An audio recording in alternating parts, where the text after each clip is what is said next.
Sidagi ay hujig sayda fountain na program lay hai chat a blah blah blah I can't make any pronounce so no ba dahil sa kita mo ba I just say ang queen lady are on a come mama ni kundi yam landmark tourist spot hai ga kaino adu da mani du sal khade ne na ino dai matam yam lay tare bazul da yeng gi tung drama to gi flight na si je bazul zat ka da bai je hor ni da wa ma no bazul bu zat pa chung kaino chang ne ni ahum mu ki chang chang ne na have to rush yeng ase pung amma makai mo I stay like yani and I have to go back collect the luggage from the hotel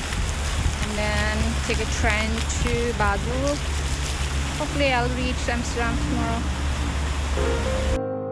Moi sai ko bus stand ko confusing mo gyan ta de ai matam mang le station do do thong da su ai do covid-19 ki to ki su baram ju oi do moi lambi lo sim ho ba anu na ko asa ne ni tara tara mo big sin su mo na su ba amuk so je bus se ran ran tu mo chat le mo opposite direction je ko sang ga to le ra me ba je kum da re da ra mo hal na mo chat le ne je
เวโจดีลาจังชันทำอะไรก็ไม่ต้องหนูข้างดียิงกันนะลากไปเนี่ยมาตั้งยามมากยังสิกีทริปเสียกว่าไอ้มาตั้งยามปั๊มเว้ยเดี๋ยวลามนี่นู้ไปเลยดิมันนี่ใครยิงก็หันมาตาบนะ all more reason to come back again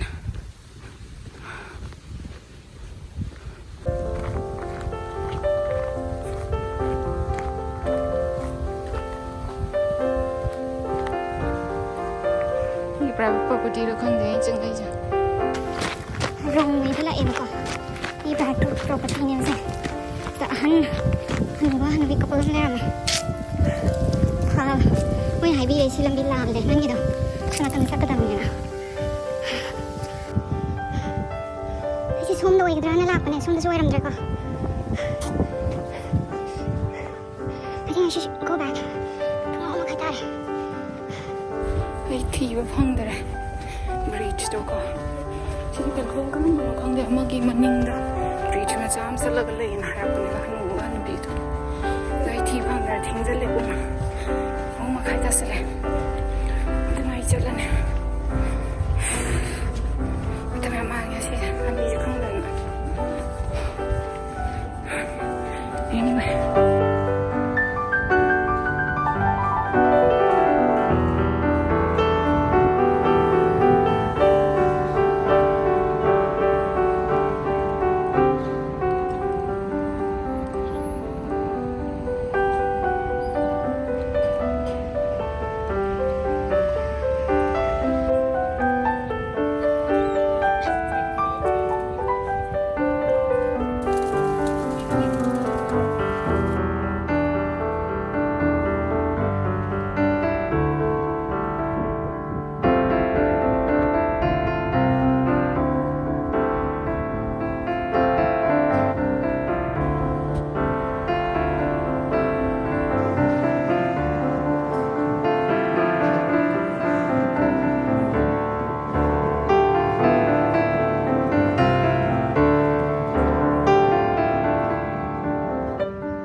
tiêu đi tới giờ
와도 야들 색시류 좀 엄마 엄마 막 갈모 와대 바소 요거다